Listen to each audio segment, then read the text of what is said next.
just installed the SuspensionMAXX MAXXCam 3 in the B1 position on this 2012 Silverado 2500.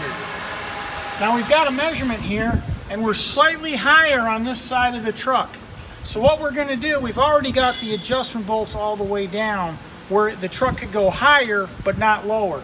And what we're going to do is we're going to show you how you can recalibrate the MAXXCams from one position to the next to get the right ride height. It's done right here. This insert can be installed in various positions, giving you infinite control over the ride height. Now on this particular Silverado, we had it set and the front end was a little bit higher than we wanted. We wanted to bring it down, so we reset the calibration on this MAXXCam from the B1 position to the A1 position.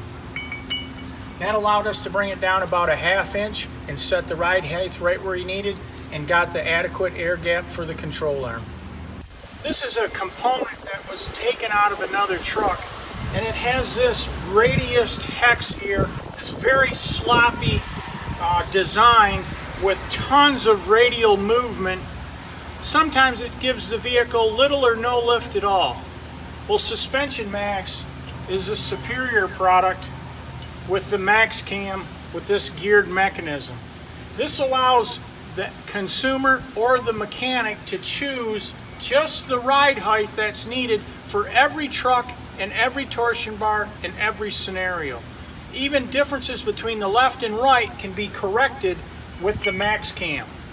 Now this truck also gets the differential spacers and the shock extension kit so that everything is maintained at the proper height and the proper angle. Brought to you by SuspensionMAXX.